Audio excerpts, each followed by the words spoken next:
Hello student, good morning. आज हम आपके लिए लेसन नंबर 14 के से स्टार्ट करेंगे और लेसन का नाम है आर्थिक अवधारणा एवं नियोजन। देखिए, पहला क्वेश्चन है राष्ट्रीय आय की परिभाषा लिखिए। एक देश के उत्पादन के सभी साधनों द्वारा एक निश्चित अवधि का मतलब है एक वित्त वर्ष के दौरान उत्पादित समस्त अंतिम वस्तुओं और सेवाओं के मौद्रिक मूल्य को राष्ट्रीय आय कहते हैं। राष्ट्रीय आय यानी देश की आय, एक देश की आय। ये क्वेश्चन आरबीएसई के 2018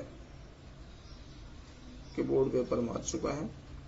देखिए, वापस से एक बार समझ लेते हैं। एक देश के उत्पादन, एक देश में जो भी उत्पादन के साधन है, उन साधनों द्वारा एक निश्चित अवधि अपने देश में ली जाती है। एक वित्त वर्ष होता है, मैं बता चुका हूँ आपको, 1 अप्रैल से 31 मार्च।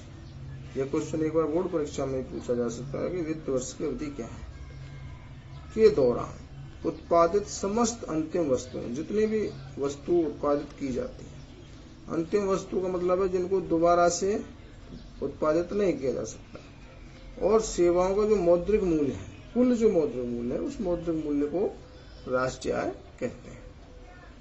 दूसरी परिभाषा, राष्ट्रीय आय देश के उत्पादन के सभी साधनों की आय का योग है। ये एक सरल परिभाषा है कि राष्ट्रीय आय देश के उत्पादन के सभी साधनों की आय का क्या है, योग होती है। अथवा एक देश के उत्पादन के सभी साधनों द्वारा एक वित्त वर्ष में उत्पादन प्रक्रिया में योगदान के फलस्वरूप प्राप्त आय का योग क्या कहलाती है, राष्ट्रीय आय। यानी कि देश के उत्पादन के जितने भी साधन हैं, उन साधनों द्वारा एक वित्त वर्ष में अभी बताया 1 अप्रैल से 31 मार्च उत्पादन प्रक्रिया में योगदान के फलस्वरूप प्राप्त आय को क्या कहते हैं, इसका प्राप्त आय का जो योग होता है वो राष्ट्रीय आय कहलाता है। क्वेश्चन नंबर 2, भारत में वित्तीय वर्ष की समयावधि क्या है। देखिए, मैंने अभी बताया था आपको, ये क्वेश्चन 2 बार पूछा जा चुका है, 2018 और 2020 में। भारत में वित्तीय वर्ष की समयावधि 1 अप्रैल से 31 मार्च क्या है, 1 अप्रैल से 31 मार्च। अगला क्वेश्चन है अंतिम वस्तु क्या है। अंतिम वस्तु किसे कहते हैं। अंतिम वस्तु या सेवा वह वस्तु होती है जिसका उत्पादन प्रक्रिया में पुनः प्रसंस्करण नहीं किया जाता है। कहने का मतलब वह वस्तु जिसका उत्पादन प्रक्रिया में उसको दोबारा से प्रसंस्करण नहीं किया, दोबारा से नहीं बनाया जा सकता है। अगला क्वेश्चन है उत्पादन से क्या आशय है। उपयोगिता का सृजन तथा मूल्य वृद्धि का सृजन ही उत्पादन होता है। जिसके उपयोग में वृद्धि हो जाए, सृजन, मूल्य वृद्धि हो जाए, वही क्या कहलाता है, उत्पादन कहलाता है। आगे देखिए, भूमि को उत्पादन के साधन के रूप में क्या पुरस्कार मिलता है। भूमि को उत्पादन के साधन के रूप में पुरस्कार स्वरूप क्या मिलता है, लगान। भाई लगान ही तो मिलता है। भूमि को कृषि फसल उत्पादित होती है तो उसका पुरस्कार क्या है, टैक्स, लगान। अगला क्वेश्चन है उत्पादन के साधन के रूप में पूंजी को क्या मिलता है। अपन कहीं भी पूंजी किसी को धार देते हैं तो उत्पादन के साधन के रूप में पूंजी को क्या प्राप्त होती है, ब्याज। जैसे मूलधन पर अपन क्या लेता है, ब्याज लेते हैं। दूसरा है अगला, उत्पादन के साधन के रूप में श्रम को क्या मिलता है। उत्पादन के साधन के रूप में श्रम को मजदूरी मिलती है। अगला है उत्पादन के साधन के रूप में उद्यमी को क्या मिलता है। उत्पादन के साधन के रूप में उद्यमी को क्या मिलता है, लाभ। व्यापारी जो उद्यम करता है उसको क्या मिलता है, लाभ मिलता है। अगला क्वेश्चन है घरेलू साधन आय से क्या तात्पर्य है। घरेलू साधन आय का तात्पर्य देश की घरेलू सीमाओं के अंदर उत्पन्न होने वाली साधन आय से है।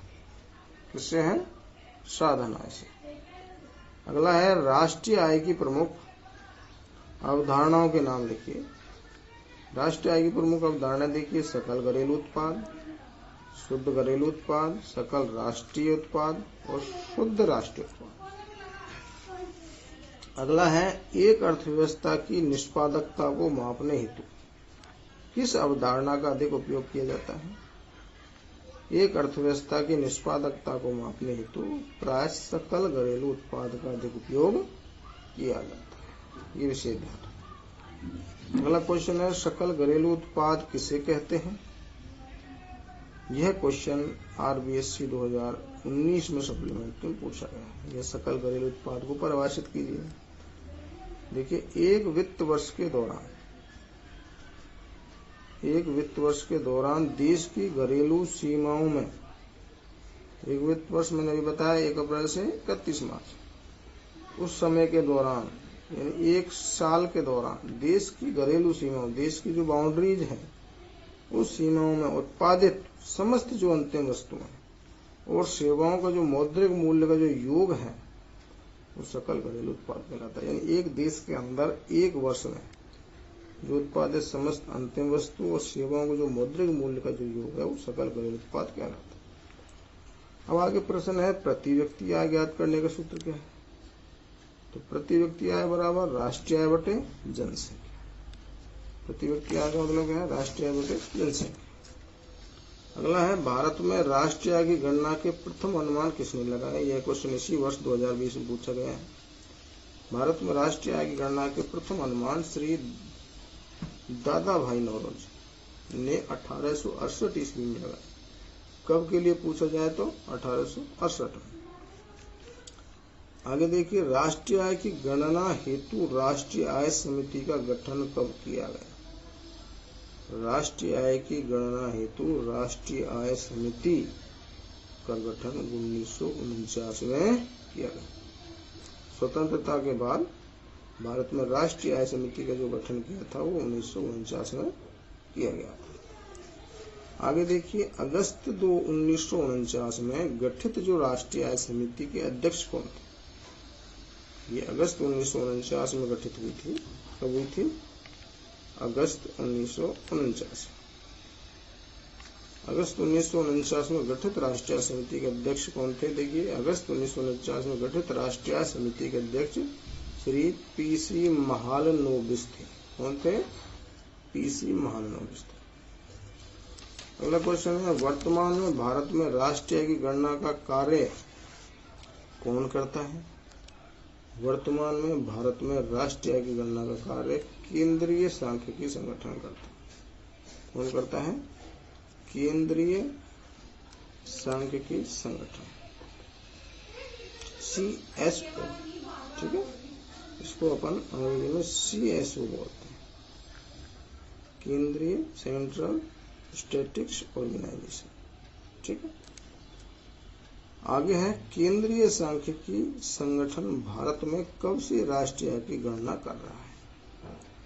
केंद्रीय सांख्यिकी संगठन भारत में 1955 से राष्ट्रीय आय की गणना कर रहा है। कब से कर रहा है? 1955 से। आगे देखिए, प्राथमिक क्रियाकलाप किसे कहते हैं अथवा प्राथमिक क्षेत्र में किन किन गतिविधियों को सम्मिलित किया जाता है? प्रश्न 2 प्रकार से पूछा जा सकता है। इसका उत्तर देखिए, प्राथमिक क्षेत्र में उन गतिविधियों को सम्मिलित किया जाता है जिनमें प्राकृतिक संसाधनों को प्रत्यक्ष रूप से उपयोग में लेकर उत्पादन किया जाता है। प्राकृतिक संसाधनों को प्रत्यक्ष रूप से उपयोग में लेकर उत्पादन इसमें किया जाता है।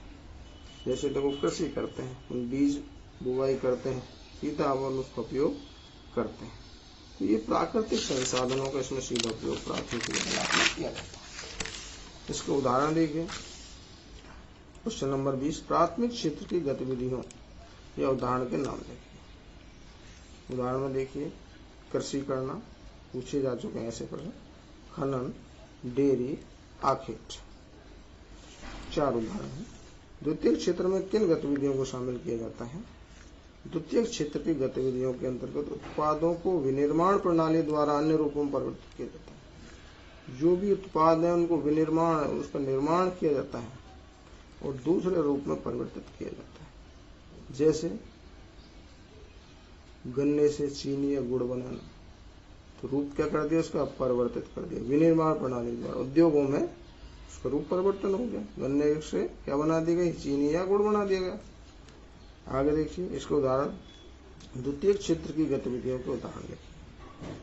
पहला है गन्ने से चीनी व गुड़ बनाना, कपास से कपड़ा बनाना, लकड़ी से फर्नीचर की वस्तुएं बनाना, दूसरे दही की छाछ बनाना, ये सब विनिर्माण या द्वितीय क्षेत्र की गतिविधियां कहलाती हैं।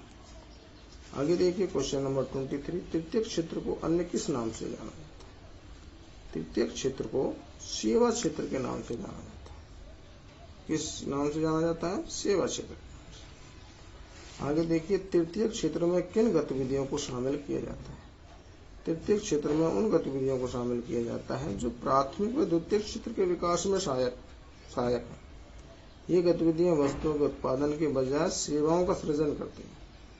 उत्पादन नहीं करती हैं, ये केवल द्वितीय और प्राथमिक क्रियाओं को क्या करती हैं? सहयोग करती हैं, और उसके उत्पादन के बजाय उनमें सेवाओं को क्या करती हैं? सृजन करती हैं। तृतीय क्षेत्र में शामिल की जाने वाली 4 सेवाओं के नाम देखिए। उदाहरण परिवहन है जो उसमें हेल्प करता है, भंडारण, एकत्रीकरण, संचार के साधन है, और बैंकिंग प्रणाली। ये सब प्राथमिक और द्वितीय क्षेत्र में काम करते हैं सहयोग के रूप में। अगला क्वेश्चन है अर्थव्यवस्था को कितने क्षेत्रों में वर्गीकृत किया गया है? नाम लिखिए। अर्थव्यवस्था को 3 क्षेत्रों में वर्गीकृत किया गया है, प्राथमिक क्षेत्र, द्वितीय क्षेत्र और तृतीय क्षेत्र। यानी हमारे अर्थव्यवस्था के जो क्षेत्र हैं या गतिविधियां हैं या कहते हैं अपन क्रियाकलाप हैं, वो 3 हैं, प्राथमिक, द्वितीय और तृतीय। तो विद्यार्थियों आज के लिए इतना है, आगे आपको अगले वीडियो में कल बताएंगे। और यहाँ तक किसी विद्यार्थी को समझ में नहीं आया हो तो कमेंट में जाकर जरूर पूछें। थैंक यू, धन्यवाद।